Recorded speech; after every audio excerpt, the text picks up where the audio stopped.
$15 billion, 3 countries, 1 week, and most Canadians have no idea it happened. While we were arguing about hockey and complaining about gas prices, which is fair, our Prime Minister was in India, Australia, and Japan, doing deals that could reshape Canada's economy for the next 20 years. And whether you love the guy, hate the guy, or you're still figuring out where you stand, that doesn't matter right now.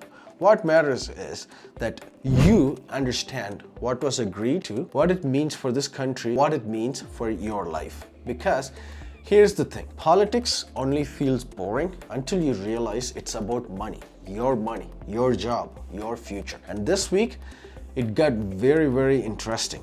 I'm your host. Welcome to Canadian Politics Unplugged, where we cut through the noise, skip the spin, and actually explain what's going on. No party cheerleading, no agenda, just straight talk for Canadians. Grab a coffee, settle in. This one's worth your time. Before we get into the deals themselves, we need to talk about something that doesn't get discussed enough. Canada has a dependency problem. Not the kind they make public services announcements about. The economy, the kind of decades we have sent the overwhelming majority of our exports to one country, our neighbor to the south. And look, that relationship has been incredibly good for Canada. No questions. We share the world's longest undefended border. We have got the most integrated trading relationship on the planet, and millions of Canadian jobs depend on that connection. But here's what happens. When you put almost all your eggs in one basket, when things get weird in that basket, your eggs get scrambled. And lately, things have been getting pretty weird. Tariffs, trade disputes, political uncertainty, economic nationalism. These aren't hypothetical anymore. They are actually the actual environment Canadian businesses are operating in right now. And when your biggest customers start sending mixed signals, you've got two choices. You panic or you diversify. Canada is choosing to diversify. And this trip, India, Australia, Japan, all in 1 week, that's what diversification looks like in action. Now, I want to be really clear about something, because this is where people sometimes get the wrong idea. Diversifying our trade relationship doesn't mean abandoning our southern neighbor. It doesn't mean picking sides in a global chess match. What it means is being smart, building more doors, having more options. Because a Canada that trades with 20 countries from a position of strength is in a way better negotiating position than a Canada that's dependent on one. Think of it like your job. If you got one client and they decide to cut your contract, you're in trouble. But if you got 10 clients, you got a leverage, you got options, you got stability. Canada is building more clients, and this week was the biggest week for that. There's also a bigger picture here, a geopolitical one. The world is changing faster than it has in decades. Democratic countries are realizing they need to work together on trade, on defense, on technology, in ways they haven't had it before. And Canada, with our resources, our geography, our reputation, our values, we're actually really well positioned to be the central player in the new world, if we show up. And this week, we showed up. All right. Let's talk about the Indo-Pacific, because this region is going to come up a lot in today's episode. I want to make sure we are all on the same page. So, where is the Indo-Pacific? Basically, it's the massive stretch of ocean and countries that run from the eastern coast of Africa across the Indian Ocean, through South and Southeast Asia, up through Japan and South Korea and across to the Pacific. We're talking India, Australia, Japan, South Korea, Indonesia, Vietnam, Singapore, and a dozen more countries. It is enormous, and it is the most economically dynamic region on the planet right now. Let me make that real for you. More than half of the people alive on this planet right now live in the Indo-Pacific. More than half, and the economic growth happening there, the middle class expanding. The cities being built, the technology being developed. It is unlike anything we have seen in any region at any point in modern history. And here's what that means for Canada. All those people, billions of them, need energy. They need food. They need clean technology. They need minerals to build batteries, semiconductors, defense equipment. They need financial services. They need lumber. They need canola oil. You know what Canada has? Energy, food, clean technology, minerals, financial services, lumber, canola oil. I'm not even joking. We are basically a one-stop shop for what the Indo-Pacific needs. And until recently, we haven't even been fully capitalizing on that. Now, the Indo-Pacific isn't just an economic opportunity, it's also a strategic one. There are real tensions in this region. Competition between major powers, dispute over trade routes, questions about who controls critical supply chains, the material that go into everything from your phone to military aircraft, and democratic countries like Canada, Australia, and Japan have a real interest in making sure those supply chains go through partners who share our values, not through actors who don't. That's a big part of what this trip was about. It wasn't just about money, although the money is very real. It was about Canada saying we are a democratic, reliable, rules-based partners, and we want to build the future with countries who believe the same thing we do. Okay, with that context in your brain, let's go into the actual trips. First stop, Australia. Hey, quick pause. If you're finding this useful, hit that subscribe button right now. We drop a new episode every single Monday, okay? Australia, let's go. So, Australia. Here's the thing about this visit that I genuinely cannot get over. The last time a Canadian Prime Minister made an official trip to Australia was 2007. In 2007, the iPhone didn't exist yet. YouTube had only been around for 2 years. Facebook was still mostly our university students. Justin Bieber was 13 years old and singing in parking lot in Stratford, Ontario. That's how long ago it was. 19 years. Near 2-decade gap in official bilateral visits between Canada and one of our closest allies. A country we share a head of state with. A country we have fought alongside in multiple wars. A country that is a member of basically every alliance we are in. Overdue doesn't even begin to cover, but better late than never. And the visit was massive.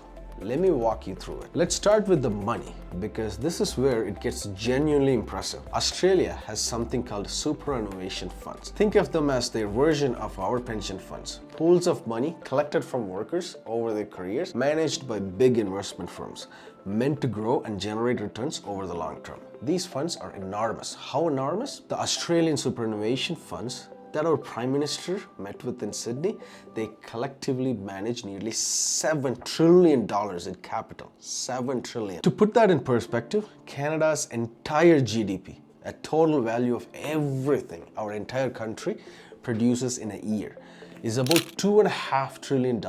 These Australian investments funds manage almost 3 times that amount. That is an incomprehensible amount of money looking for places to invest. And the conversation in Sydney was essentially, hey, a significant chunk of that money could flow into Canada, into our infrastructure, our clean energy projects, our technology sector, our mining industry. And it wasn't just theoretical. One Australian firm, IFM, announced their intention to invest up to $10 billion in Canada. $10 billion from one firm, one announcement, one visit. Now, I want to be a responsible person here and say intentions isn't the same as the signed check.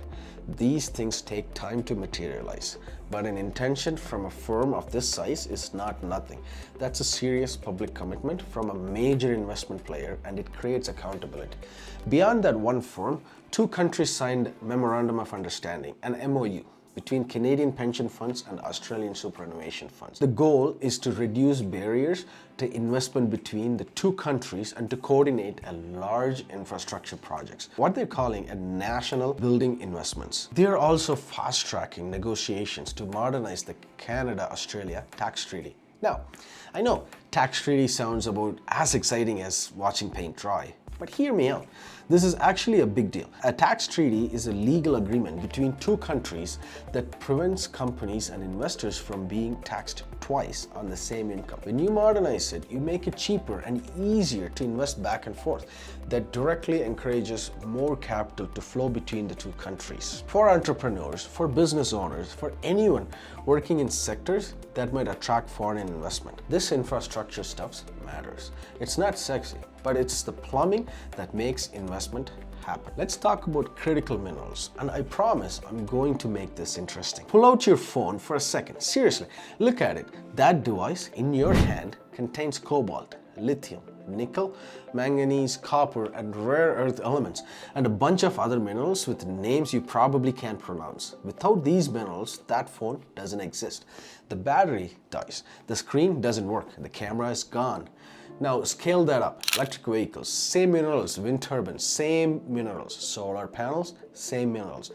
Military aircraft and weapon system, same minerals. The AI data centers that are being built at an insane rate right now to power the AI revolution, same minerals. The global demand for these materials is going to be absolutely explode over the next 20 years. Some estimates suggest demand for lithium alone will increase by more than 4,000% by 2040. 4,000%. That's not a typo. And here's the geopolitical problem. Right now, a massive percentage of critical minerals processing is controlled by a small number of countries. The mining happens in places like Canada, Australia, Africa, but the refining and processing, much of it runs through a handful of players who don't necessarily share our values or our commitments to environmental and labor standards. So, democratic countries have been looking at this situation and going, we need to fix this.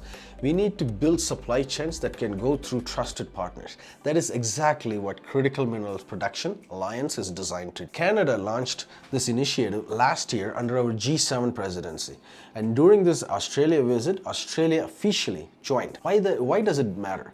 Because Australia and Canada are two of the most mineral-rich democracies on the planet. Australia has massive reserves of lithium, cobalt, nickel, and rare earth. Canada has enormous deposits of those plus cobalt, potassium, uranium, and more. Together, we are a serious force in the global critical mineral landscape. And when you add in Japan, India, the US, and the UK, and the other G7 partners, you're starting to build an alliance of democratic countries that can actually compete and provide an alternative to supply chains that run through less transparent actors. Now, there's also a workforce piece to that. I think it is underreported. They announced something called the Canada-Australia Mining Skills Exchange Pilot. Basically, Canada and Australia both have skills and labor shortage in the mining sector. We don't have enough trained workers to do everything we need to do.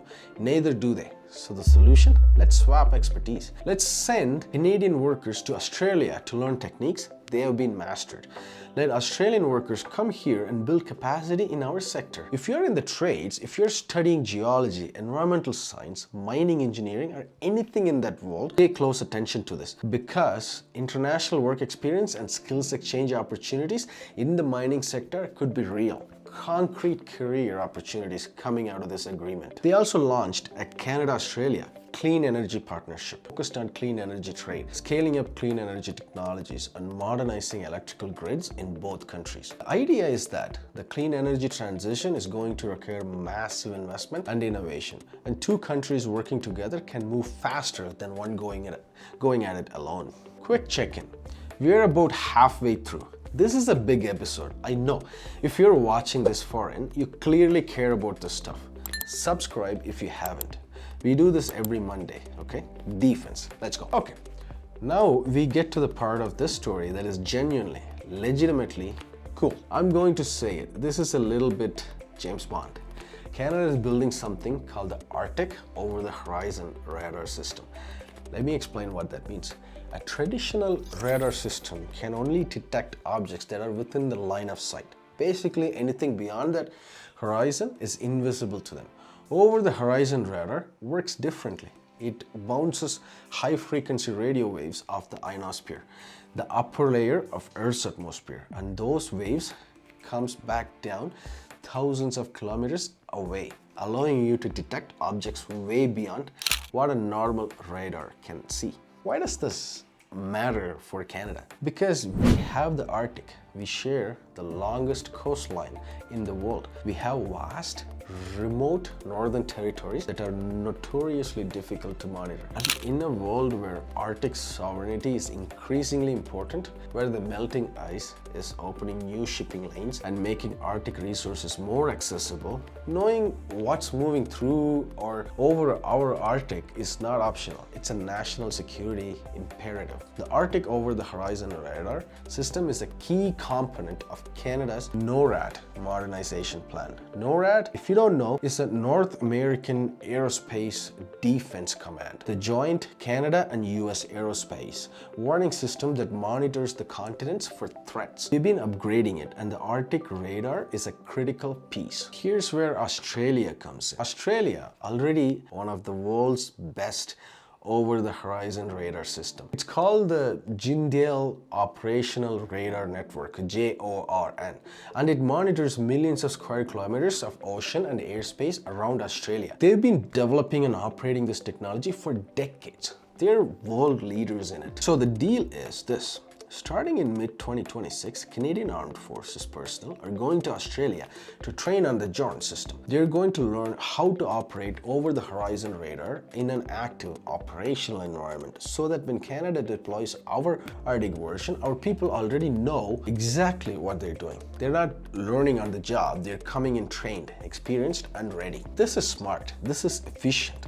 That is exactly the kind of alliance, cooperation that makes both countries more capable without either one having to start from the scratch. Beyond the radar, the two countries are also talking about the status of force agreement, a legal framework that would make it easier for military personnel and equipment to move between Canada and Australia without a bunch of red tape. And they're committed to more joint military exercises, intelligence sharing, and cooperation on cybersecurity and emergent defense technology. Australia is Canada's largest defense partner in the Indo-Pacific, and this visit just deepened that relationship in a very concrete ways. Alright, from Australia to Japan. And if the Australia story was about to building a strong foundation, the Japan story is about leveling up a relationship that's already enormous. Let me start with a stat that genuinely surprised me when I first read it. 70% of the car manufactured in Canada are made by Japanese companies. 70%. We're talking Toyota in Cambridge and Woodstock, Honda in Alliston, vehicles rolling off assembly lines in Ontario built by Canadian workers for Japanese brands. Thousands of jobs, entire communities built around these plants. That's how deep the Canada-Japan economic relationship already is. And most Canadians don't even think about it. Japan is the world's fourth largest economy. $5.5 trillion in GDP. And Canada already does $40 billion in bilateral trade with Japan annually. Japan is also Canada's fourth largest source of foreign direct investment. Companies and investors from Japan has put nearly $40 billion into Canada's economy. These are not small numbers. This is already one of our most important economic relationships. So what did this visit do? It formalized a comprehensive strategic partnership, which sounds bureaucratic, but what it really means is that Canada and Japan are agreeing at the highest level to deepen cooperation across defense, energy, critical minerals, trade, and technology. It's a framework for the relationship to grow more intentionally and more ambitiously. Let me walk you through the three big pieces: energy, tech, and defense. This visit also happened to fall on two pretty meaningful anniversaries. The 50th anniversary of the Canada-Japan Joint Economic Committee, 50 years of structured economic cooperation between our countries, and the 40th anniversary of Canada-Japan Agreement on Cooperation in Science and Technology. These relationships have deep roots. Let's start with energy. And to understand why this matters to Japan, you need to understand Japan's geography. Japan is an island nation, a string of islands actually. It has almost no domestic fossil fuel reserves, no oil, virtually no natural gases, limited coal, everything Japan needs to power its economy, to run its factories, heat its building, fuel its industry, has to be imported, every single drop. That makes energy security an essential issue for Japan. In a way, it simply isn't for Canada. For us, energy security means making sure we are not dependent on volatile markets for our energy. For Japan, it means making sure ships keep arriving with fuel. It's a fundamentally different kind of vulnerability. So when Canada shows up and says, hey, we've got LNG, we've got hydrogen, we got clean energy technology, and we are stable, democratic, reliable supplier, Japan listens. Under this new partnership, Canada and Japan are expanding cooperation on liquefied natural gases and liquefied petroleum gas exports. Canada is positioning itself as a long-term, stable energy supplier to Japan, with the added benefit that Canadian LNG comes with lower methane emission than many other sources, make it a cleaner option in Japan's energy mix as they transition towards net zero. Beyond LNG, they're deepening cooperation on clean energy technologies, nuclear, hydrogen, energy-efficient industry processes, carbon capture. Both countries are interested in hydrogen as a major part of the future energy economy. Japan is actually one of the most advanced countries in the world on hydrogen fuel cell technology, and that's an area where Canadian expertise in clean energy production and Japanese expertise in hydrogen application could be genuinely complementary. Okay, tech people, this one's for you. And honestly, even if you don't think of yourself as a tech person, this affects you too. Canada and Japan are teaming up on a semiconductors, artificial intelligence, quantum computing, cybersecurity, fusion energy, hydrogen fuel cells, space security, and autonomous system. That is a mouthful. So let me break it down, why each one matters. Semiconductors, the chip that powers everything from your phone to your car to military equipment. That's a global shortage of advanced chip manufacturing capacity. Outside of a handful of Asian manufacturers and TSMC in Taiwan, Canada and Japan both want to build more sovereign semiconductor capacity. Working together, shared R&D, pooling investment makes that more achievable. AI. Both countries are investing heavily in developing sovereign AI capabilities, meaning AI system built on our own infrastructure, trained on our own data, governed by our own rules, not dependent on foreign platforms. That's a national security and economic competitiveness issue. The new partnership includes expanding collaboration between our research institutions, our startups, and our governments on AI development. Cybersecurity. There is a new Canada-Japan cyber policy dialogue between us being established. This is about sharing intelligence on cyber threats. And for the startup and entrepreneurship crowd, they are specifically committing to connect Canadians and Japanese startup ecosystems, accelerators, venture capitals, joint commercialization. If you're building a company in Canada and you thought about the Japanese market, the barriers just got a bit lower. There's also a Team Canada trade mission to Japan planned for 2026. A delegation of Canadian businesses going to Tokyo to build relationship and find commercial opportunities. And the Japan Business Federation is coming to Canada as well. These two-way business exchanges are how abstract government agreements turn into actual deals. The defense piece of the Japan partnership is significant, and it's worth understanding why Japan specifically matters here. Japan sits in a complicated neighborhood. It's surrounded by major powers, some of whom it has historical tensions with, some of whom it views as significant security threats.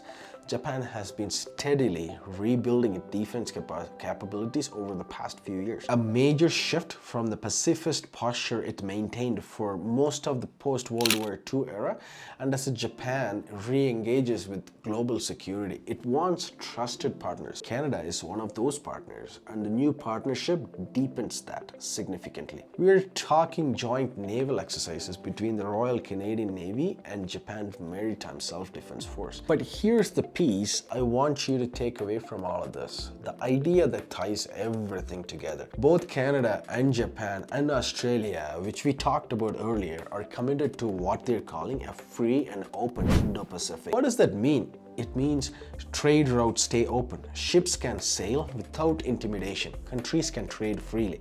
International rules get respected. Smaller nations don't get bullied into giving up every resources or sovereignty because they are geographically close to a bigger power. These sounds like abstract principles, but they are not. They are foundations that Canada's entire prosperity is built on.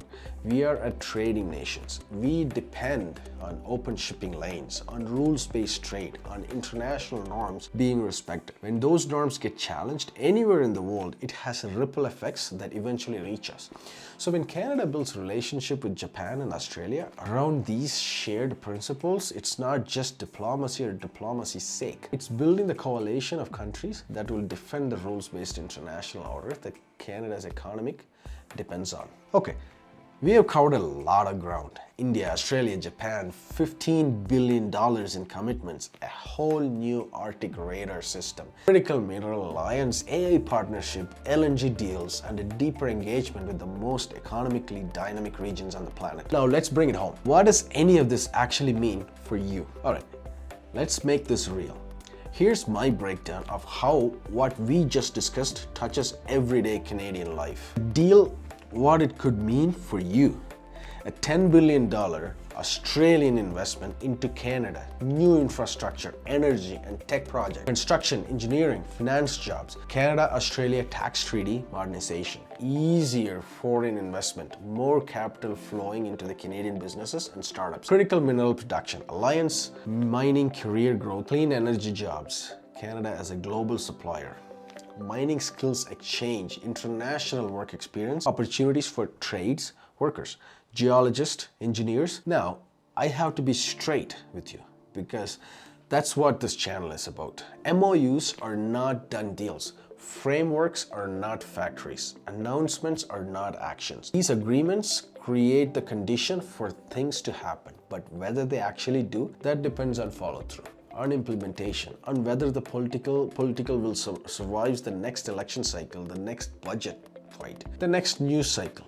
History is full of diplomacy announcements that went nowhere, grand partnerships that produced one press conference and then gathered dust. So here's the standard I think we should hold our government to, and we will hold them to right here on this channel. Every major announcement made on this trip should have a timeline. It should have a budget. It should have someone accountable for delivering it. And a year from now, 2 years from now, we should be asking what actually happened. This is not cynicism, that's citizenship. And that's what this channel is here to do. All right, that was a big one. If you made it this far, I genuinely appreciate it. We covered Canada's dependency problem, the Indo-Pacific opportunities, the Australia visit, money, minerals and Arctic defense, the Japan partnership, energy, AI, tech, and a shared vision for a free Indo-Pacific and what all of it might actually mean for your life. Here's what I want from you right now. Drop a comment. Tell me, do you think Canada is playing this right? Are you optimistic about these partnerships or are you skeptical? Do you think the government will actually follow through? I read every comment. I want to know where you stand. And if this episode was useful to you, share it, seriously. Text it to someone, post it, put it in a group chat. Because I genuinely believe that Canada is a better country when more of its people, especially young people, actually understand what's happening politically. That's not a partition thing. That's just true.